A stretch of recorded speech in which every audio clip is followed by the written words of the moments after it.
মুসলমানদের হয়ে কথা বলার কেউ নেই। মুসলমানকে শুধু ভয় দেখিয়ে দেখিয়ে আমাদের কোলে তুলে রাখবো, আমরা যা খুশি তাই করব। না দিন সেদিন চলে গেছে। আজকের যুবকদের হৃদয়ে, আজকের নতুন প্রজন্মদের হৃদয়ে একটাই কথা, আমার ফারুকে আজমের রাজত্ব হবে ইনশাআল্লাহ। আমার ইনসাফ হবে, আমার ন্যায় হবে, আমার জাস্টিস হবে, আমার গরিবের অধিকার দিয়ে হবে। এর জন্য আমার নবীর উম্মতেরা আগামী দিন এতিম, অসহায়, গরিব, বিধবা, বঞ্চিত, শোষিত, লাঞ্ছিত মানুষের হয়ে এই যুব সমাজ তারা লড়ার জন্য তৈরি হয়েছে। ঠিক না বেঠিক? হাত তুলে সাক্ষী দাও আল্লাহকে, লড়াই করতে রাজি, লড়াই করতে রাজি।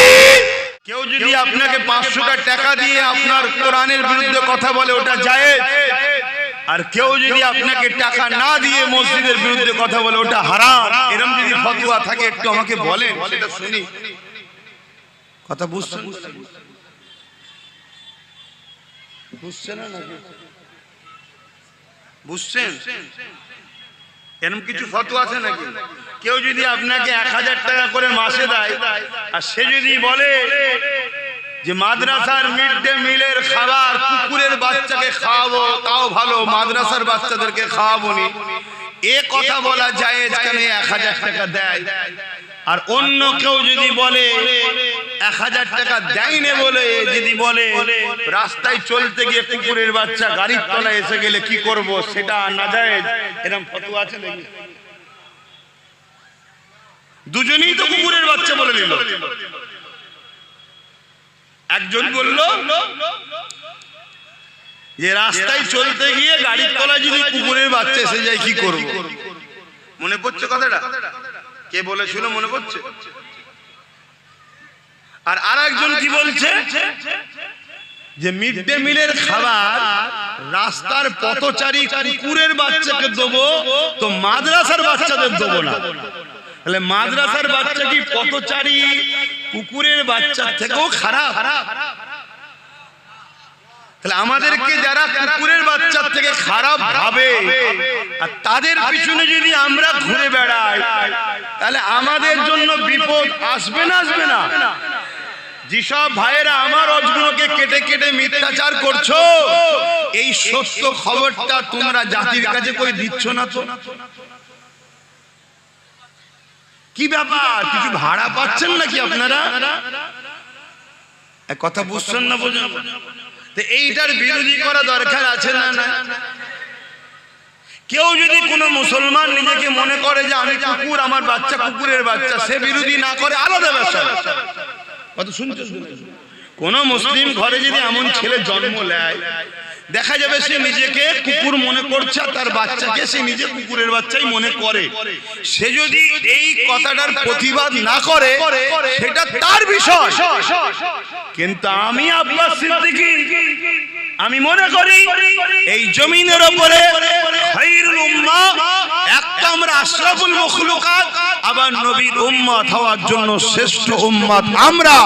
অতএব এত বড় গালি দিবার অধিকার কে দিয়েছে তাকে এত বড় কথা বলতে? তাহলে এর প্রতিবাদের দরকার আছে না? না। এই প্রতিবাদটা একটা হুজুর হিসাবে, উলামা হিসাবে আমার করার রাইট নাই? অসুবিধা হচ্ছে আব্বাজানদের? বাপেরা, নওজওয়ানেরা, তরুণেরা, এ নবী পাকের প্রেমিকেরা, রাসূলুল্লাহ যদি প্রকৃত প্রেমিক হও, ইতিহাসের পাতা তোমাকে আমাকে কি সাক্ষী দেয় জানতে হবে। তারিখে হাদিস গুলো খুলে দেখো, আল্লাহ নবী, নবী, দয়ার নবী সাহাবাদের উপরে কেন এত জুলুম হয়েছিল? কি জন্য এত জুলুম হয়েছিল? নামাজ পড়ার জন্য না, না, না। রোজা রাখার জন্য না, না, না। হজ করার জন্য না, না, না। এই জন্য জুলুম হয়েছিল।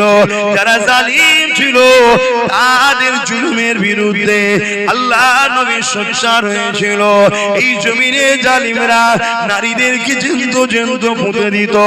আল্লাহ নবী বলেছিল, এ দুনিয়ার জালিমেরা নারীদেরকে জ্যান্ত পুঁতাটা বন্ধ করো। কেন তাদেরকে জ্যান্ত পুঁতে দিতেছ? তারা তো মায়ের জাত, মহান স্রষ্টা তাদেরকেও বানিয়েছে, তিনি পুত্র সন্তানও বানিয়েছে। এই কন্যা কারো স্ত্রী হবে আর পুত্র সন্তান কারো স্বামী হবে। এদের সংসারের বিনিময়ে দুনিয়া জমিনে তো মানুষ জাতির বিকাশ ঘটবে। এ যুবকেরা, তারা আজ আমার রাসূলুল্লাহর বিরুদ্ধে দখল করলো। ওই বিরোধী সেদিন থেকে চলতে চলতে চলতে চলতে আজ 2025 সালে আজকের দিনেও কিছু এজিদ, কিছু ফেরাউন রয়েছে যারা আমার নবীকে পায়নি, নবীর ইসলামের শানে মিথ্যাচার করছে, নবীর ইসলামের শানে আঘাত দিচ্ছে, যারা নিজেদের নারীদের হক দিতে পারে না, যারা নিজেরা নারীদেরকে নিরাপত্তা দিতে পারে না, নিজেরা নারীদেরকে রেপের হাত থেকে বাঁচাতে পারে না, কিন্তু তারা আজকে ইসলামের গায়ে দাগ লাগাচ্ছে। ইসলামে নাকি রেপ করাটা কোনো খারাপ কাজ নয়। বলুন নাউযুবিল্লাহ। এ কথা আপনারা শুনেছেন না শোনেননি? কে বলেছে? কোথায় বাড়ি? উত্তর 24 পরগনা জেলার ব্যারাকপুর ভাটপাড়ার। ভুল বললাম? এর বিরুদ্ধে কোনো আন্দোলন হয়েছে? এর বিরুদ্ধে কেস হয়েছে? কে অ্যারেস্ট করেছে? কেন অ্যারেস্ট করবে? যাদের হাতে ক্ষমতা তাদেরও দিলের ধারণা ইসলাম মিটাও। এ প্রকাশ্য দুশ্মন, এ বন্ধু সেজে দুশ্মন। শুনছেন তো নাকি? আর পাওয়ার তো আমরা দিয়ে রেখেছি জালিমদের হাতে। কথাটা কি কষ্ট হলো? আমার ইসলামে কি রেপ করা পাপ না? রেপের শাস্তি নেই? কি শাস্তি? গলা বন্ধ পুঁতে দিয়ে পাথর মারতে মারতে মেরে ফেলে, এক কথা মৃত্যুদণ্ড। যারা এ কথা বলছে তারা রেপের শাস্তি দেয়। এখন সে বর্তমান বিজেপিতে আছে, আগে ছিল টিএমসিতে, কালকে কোথায় থাকবে বোঝা মুশকিল। বর্তমানটা ধরেই বলছি, মণিপুরে উলঙ্গ নারীদেরকে নিয়ে ঘোরানো হচ্ছে, নারীদের ইজ্জত নষ্ট করা হচ্ছে। বিজেপি সরকার সেখানে নারীদের অধিকার দিতে, জোরে বলো। উত্তরপ্রদেশে নারীদের উপরে অত্যাচার হচ্ছে না হয়নি? নারীদের অধিকার দিতে। তোরা জাহেল, নিজেরাই নারীদের অধিকার দিতে পারিসনি, তোরা আবার ইসলামের বিরুদ্ধে কলম চালাচ্ছিস কি করে? কোন শক্তিতে? ওদের হাতে রাজ পাওয়ার।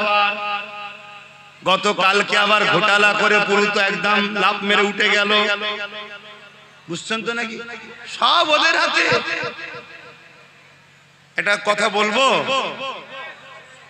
তোমরা তো সবাই অনেকে মনে করো রুখতে হবে, রুখতে হবে। আমিও বলছি রুখতে হবে, কিন্তু রুখতে গিয়ে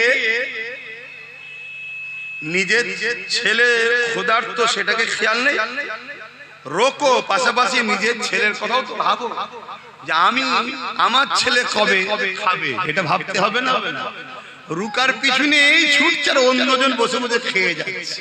কথা বুঝে আসছে? নির্বাচন কমিশনার বলছে বিহারে ভোট করেছে 66%, 66.67% ভোট পড়েছে। এই অসুবিধা হচ্ছে নাকি? না ভাবছেন আবার জলসাই কথা বলছে কেন? এখন জলসার রাজনীতি বলে আলাদা কিছু আছে নাকি? রাজনীতির লোকেরা জলসা করছে না, করে না? কথা বলছে না? তারা পার্টির মিটিং এ ডেকে ইসলামের বিরুদ্ধে কথা বলছে না, বলে না? তারা পার্টির মিটিং এ ডেকে বিভিন্ন ফতোয়াবাজি করছে না, করে না? তা তুই যখন রাজনীতির ব্যানারে ধর্মের বিরুদ্ধে হাত দিয়েছিস, তখন আমরা উলামারা আমাদের ডিউটি এখন ধর্মের ব্যানারে দাঁড়িয়ে তোদের কলিজাতে এবার হাত দিতে হবে। হ্যাঁ ঠিক না বেঠে? কেন তোদের সাহস বেড়ে গেছে। তোরা মনে করেছিস মোল্লা মলি সাহেবরা রাজনীতিতে নেই, মুসলিম দলের কোন নেতৃত্ব দিবার কেউ নেই, মুসলমানদের হয়ে কথা বলার কেউ নেই, মুসলমানকে শুধু ভয় দেখিয়ে দেখিয়ে আমাদের কোলে তুলে রাখবো, আমরা যা খুশি তাই করব। না দিন সেদিন চলে গেছে। আজকের যুবকদের হৃদয়ে, আজকের নতুন প্রজন্মদের হৃদয়ে একটাই কথা, আমার ফারুক আজমের রাজত্ব হবে ইনশাআল্লাহ। আমার ইনসাফ হবে, আবার ন্যায় হবে, আবার জাস্টিস হবে, আবার গরিবের অধিকার দেওয়া হবে। এর জন্য আমার নবীর উম্মতেরা আগামী দিন এতিম, অসহায়, গরিব, বিধবা, বঞ্চিত, শোষিত, লাঞ্ছিত মানুষের হয়ে এই যুব সমাজ তারা লড়ার জন্য তৈরি হয়েছে। ঠিক না বেঠিক? হাত তুলে সাক্ষী দাও আল্লাহকে, লড়াই করতে রাজি, লড়াই করতে রাজি।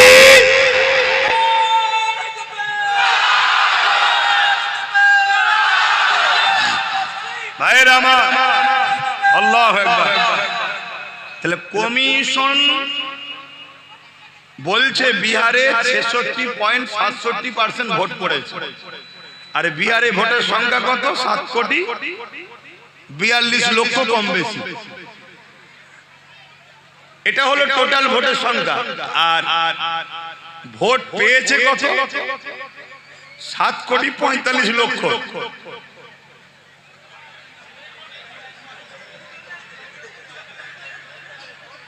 100% ভোট পড়েনি, পড়েছে কত? 67% ভোট পড়েছে। তাহলে 1 কোটি থেকে 67 লক্ষ হয়, তাহলে 7 কোটি যদি হয় 6 7 কে 42, মানে রাউন্ড ফিগারে বলছি 5 কোটি লোক ভোট দিয়েছে। আর ভোট পেয়েছে কত? 7,45,00,000। মানে টোটাল ভোট হচ্ছে 7,42,00,000। 100% যদি ভোট পড়তো তাহলে 7,42,00,000 ভোটার ভোট পড়তো। সেই জায়গায় 67% ভোট পেয়েছে। তারপরও 1,42,00,000 থেকেও বেশি 7,45,00,000 ভোট পেয়েছে। যারা এরকম করে চুরি করে তাদেরকে তোমরা রুখবে কি করে? আমি কি বুঝাচ্ছি, বুঝছো? তাহলে রুখতে হবে, রোখো। রুকার পক্ষে 100 বার আমি সহমত। রুকার পক্ষে 100% সহমত। কিন্তু বাপ, রুখতে গিয়ে নিজেকে যেন বিলীন করে দিও না, নিজের অস্তিত্বটাকে বাঁচাও। আমার এটা বক্তব্য। কথা বুঝে আসছে না? না কেন, কিভাবে ঘোটালা হচ্ছে বুঝতে পারছো? এই ঘোটালা সব জায়গাতেই। এই কথাটা ভিজখানে বললাম, অসুবিধা হলো। এটা জুলুম না নাই? এটা জুলুম না? জুলুম নয়। কোনটা জুলুম?